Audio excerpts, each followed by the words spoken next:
بسم اللہ الرحمن الرحیم۔ السلام علیکم محترم ناظرین، شادی سے قبل یا شادی کے فوری بعد اپنی بیگم سے مشاورت کر کے 5 باتیں بطور اصول اختیار کر لیں۔ عزیزان من، ذمہ داری سے کہتا ہوں کہ اگر آپ یہ 5 اصول فی الواقع اپنا لیتے ہیں تو خوشحال اور محبت بھری ازدواجی زندگی آپ کی منتظر ہے۔ نمبر 1، میں تم سے کوئی ایسی بڑی توقع وابستہ نہیں کروں گا جو میں خود تمہارے لیے نہ کر سکوں۔ گویا اگر میں چاہتا ہوں کہ تم میرے والدین کو اپنے والدین جیسی عزت دو تو میں خود پہلے آگے بڑھ کر تمہارے والدین کو بھرپور عزت و مقام دوں گا۔ اگر میری خواہش ہے کہ تم خود کو بھدانہ ہونے دو تو خود میں بھی اپنی فٹنس کو برقرار رکھنے کی کوشش کرتا رہوں گا۔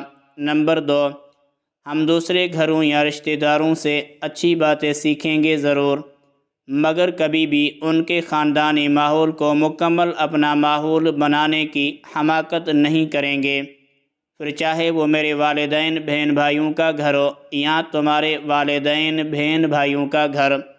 گویا اپنے گھر کا ماحول و مزاج ہم خود منفرد انداز میں ترتیب دیں گے۔ نمبر 3، ہر انسان مختلف صلاحیتوں کا حامل ہوتا ہے۔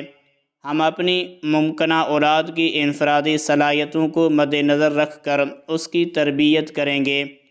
کسی اور کی اولاد کو مثال بنا کر اپنی اولاد کی جداگانہ شخصیت کو مسخ نہیں ہونے دیں گے، پھر چاہے میرے بھتیجے بھانجے ہو یا تمہارے۔ نمبر 4، اگر جھگڑا ہو جائے تو بھلے ایک دوسرے پر سیکھ پا ہو، مگر کبھی بھی غصے میں ایک دوسرے کے گھر والوں بالخصوص والدین کو گالی نہیں دیں گے اور نہ ہی کبھی ہاتھ اٹھائیں گے۔ نمبر 5، غلطی بھلے کسی کی بھی ہو، معافی مانگنے میں دونوں سبقت لے جانے کی کوشش کریں گے۔